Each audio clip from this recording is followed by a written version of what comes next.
Hello and welcome to another reading vlog. Today is Friday the 15th of January. Obviously it's still January. And I decided I wanted to do a little reading vlog this weekend. I've been doing really well reading so far this year, knock on wood. I feel a little bit ambitious this weekend, but I also feel like I can do it. So tonight I have a Dungeons and Dragons sessions with my friends, so I have to make some notes for that. And tomorrow I work. Ontario went into like more lockdown, if that's possible. There's like curfew and stuff now, but my store is doing like curbsides and stuff, so I'm still going to work. I'm currently in the middle of Policing Black Lives by Robin Maynard. This is a nonfiction essay type of book about the history of Black lives and policing Black lives in Canada, from slavery to incarceration to like surveillance of communities. I'm really enjoying it so far. I'm also a little bit embarrassed at my lack of knowledge. But yeah, I'm actually pretty close to being done. I have a few chapters left. I also got in the mail yesterday Across the Greengrass Fields by Shauna McGuire. This is the latest book in the Wayward Children series, and it's a novella, so it's really short. And I didn't know anything about this, and then I read a little bit of the synopsis, and it kind of sounds like Feywild-ish type of setting, which I'm obsessed with. I finally finished The Black Tides of Heaven by Ji Yang, so I would like to get to the rest of that series this weekend. That's the plan for this weekend, is to read 5 books in 3 days because it's Friday. That's the plan. That's what's up. I'm gonna finish up my DM notes while I listen to Michelle Branch, because I've been obsessed with her. Re-obsessed with Michelle Branch. So yeah, I'll update when I've read something. So I just read the chapter, what's it called? It's the one on deportation. Quote, "Of whom we have too many, Black life and border regulation," this chapter. And I just want to read a sentence. "There's a deep hypocrisy in the punitive treatment of Black migration in a society that formally sanctioned the forced traffic of Black bodies who entered Canada's borders as property to be bought and sold." I mean, it's true. And also the fact that so many Canadians are like, they're taking away our jobs, when literally, as we learn in an earlier chapter of this book, Canada's economy was like on the brink of collapse, and Canada imported Black bodies to work to try to stabilize the economy. So like, this book is both educating me and frustrating me to no end, but I'm glad I'm finally reading it. But goddamn, it's really frustrating.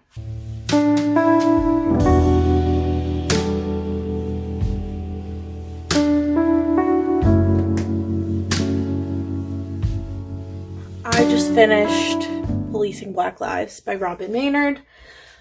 Oh man, I think every white Canadian needs to read this book. Like, seriously. Slavery in Canada, at least when I went to school, I went to public school, I live in Ontario, it's like not part of the curriculum. It's described as like a safe haven for enslaved people in the US. Schools don't teach you that slavery like happened in Canada. It was really good and I really liked it. I'm gonna give it 5 stars because like I don't see another rating that I could give it. I feel like very equipped to talk about racism with people now. Well, I mean, like, not as well as like a Black person could, obviously. I feel like this, well, this shouldn't be the only thing that teaches you about racism in Canada and the treatment of Black people in Canada, and it also touches a lot on Indigenous people in Canada. I do feel that it taught me a lot, and that I feel like very equipped with like facts now. I really liked it, and it's really bothering me that this camera just won't focus, so that's fun.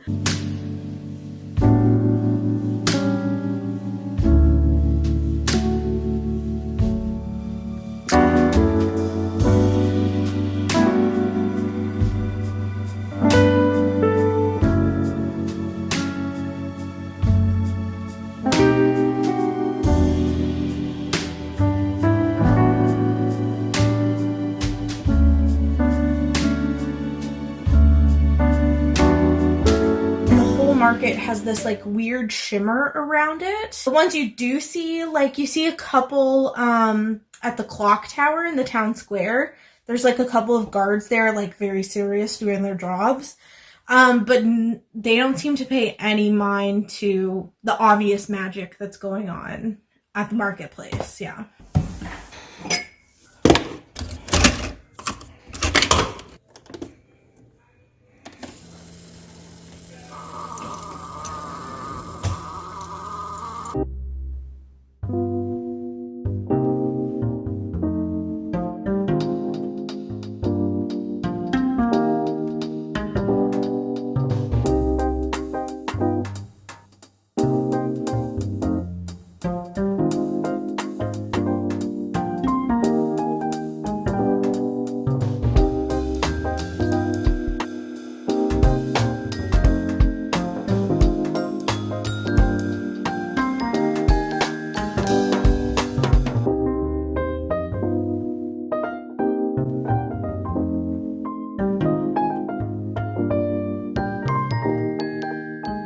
I'm home from work. I changed because I had spaghetti for dinner, and the first rule of eating spaghetti is to wear a black shirt. And I'm not going to be working for 2 weeks. So far anyways, is what it looks like. So that's cool, I guess. I did get halfway through Across the Green Grass Fields, and I'm really liking it so far. It's really good. I didn't know this going into it because I usually I go into these pretty blind now that I've read all of them, but the main character is intersex, which I love, and she finds herself in this like horse land, which like I was not a horse girl, but I feel like horse girls would really appreciate this. I'm definitely going to finish it tonight, so maybe depending on when I finish this, I'll start the next Black Tides of Heaven book. Apparently the second book is actually a companion to the first book, so I think it follows a different character in the same timeline, but I don't know who it is, so we'll find out. I'll probably update you when I'm done reading Across the Green Grass Fields, so that's what's up, okay? I finished Across the Green Grass Fields. It was really good. Like, I think I'm gonna give it 5 stars, which like feels weird because I've been having such a good reading month so far. I think I've rated like 4 or 5 books 5 stars. So I feel like it kind of makes me look like untrustworthy, but I think I just know what I like. It is what it is. And I love Shawnee Maguire, and I loved this book. So why not give a 5 out of 5 stars? You know what I mean? And I also feel like it's kind of setting up for like maybe like a sequel, which I would love. The Wayward Children series is basically about children who go through doorways to like magical lands. It's sort of implied that like the reason their doorways show up for them is because it's going to take them to a land where they belong. And then the first few books follow them at like a school for children who have come back from those magical lands and aren't the same, and so their parents think that they're sending them to like a boarding school to help them like with their like mental health, but it's actually like a school for children who are waiting for their doorways to come back so they can go like home. But this is the first one that's followed a child who goes through their doorway for the first time and the experience that they have in that magical land. So this is kind of setting up for like sort of maybe a sequel. So I'm gonna start Red Threads of Fortune. This series is basically, I would call it like literary fantasy, because the way that literary fiction follows one person throughout their life, that's kind of what the first book was like. So there's not really like major plot points to spoil as with most literary fiction. So that's why I kind of want to call it like literary fantasy. But basically it takes place on a world where there's the protector. She like rules over the lands. She sends her twins to the monastery, and it's a world where you're born like genderless, and then eventually you like confirm your gender and get like the medical gender affirming care that you need. So it kind of follows that and like has commentary about gender, but then it also takes place in a magical world. That's what this series is about. And the author is non-binary, which is cool because I've not read a lot. I don't think I've read any non-binary authors actually. So quickly updating with some very dewy skin because I moisturize a lot. This is not what I thought it was. It is a sequel to the first book. It does still follow Makoya, who by this point has been confirmed as a woman, so she uses she, her pronouns. It follows her after the events of the first book, which I can't spoil, but it sounds badass as fuck. And I'm so excited to read this now. Like, fucking hell yeah. I already put a bookmark in halfway because that's what I would like to get to today. But I don't know. Maybe I'll stay up late and read the whole thing. I can't tell you what's going on because it's a spoiler for the first book. But something about what's going on right now is making me want to cry. It's just like, it's nothing bad or sad.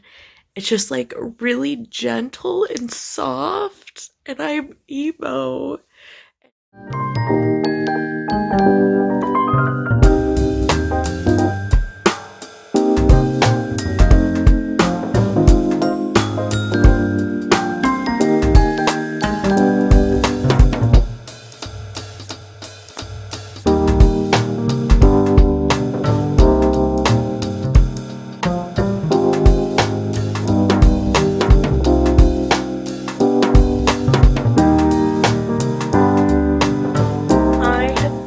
Today, it's now like Sunday afternoon. I finished The Red Threads of Fortune.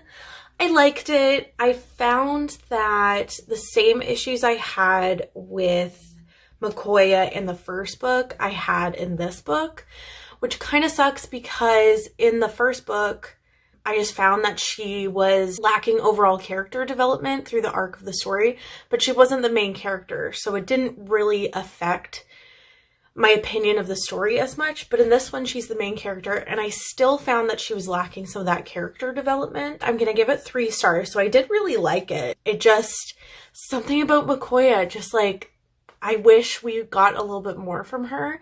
And in this book, she's grieving for someone who died really tragically at the end of the first book. I definitely related to a lot of that, and we see like a little bit of PTSD from that incident as well, and a lot of anxiety and panic surrounding it. Overall, I just found out throughout the whole arc of the story that I felt we were lacking some character development from her. And I find that stuff like that really affects like my enjoyment of the story because I'm not getting what I want from it. It's still afternoon. I still have the whole rest of the day. I think I can get through both of the next 2 books, so I'll update you when I've read more. That's how this works. So it's almost midnight. But I did it. I finished the last 2 books, The Ascent to Godhood and Descent of Monsters. I did enjoy them both. I gave The Descent of Monsters 4 out of 5 stars, and I think I'm gonna give The Ascent to Godhood a 3.5 out of 5 stars. I can't say too much right now because my whole family is asleep. I will update in the morning when the lighting is better and I don't wake anyone up. So it is now Monday morning, and I never really updated like a final wrap up of what I read this weekend. So I'm gonna do that really quick. Starting from the beginning, I finished reading Policing Black Lives by Robin Maynard. I give this a 5 out of 5 stars, basically about policing Black lives in Canada, the history of policing Black lives in Canada, a lot of the facts that you might need to know as a white person and being a good white ally. Then I read Across the Greengrass Fields by Shawnee Maguire. I gave this a 5 out of 5 stars as well. It's the 6th book in the Wayward Children series. It follows kind of a new character to us. It's like found family and kind of what an institution might do to manipulate you into believing something is a certain way, expectations of specific kinds of people. Really enjoyed this. And then I finished reading the Tensorate series by an author who I believe is now going by Neon Yang, so I will refer to them as Neon Yang. That is what their new book being published, I believe this year in 2021, is being published under. They're a non-binary author, and this is, I looked it up, it's a silk punk fantasy, which was a term coined by an Asian fantasy author to encapsulate the subgenre of fantasy that brings in like aspects of different Asian cultures. I've never heard of silk punk fantasy, but now we've all heard of silk punk fantasy. So these are the last 3 books in the Tensorate series.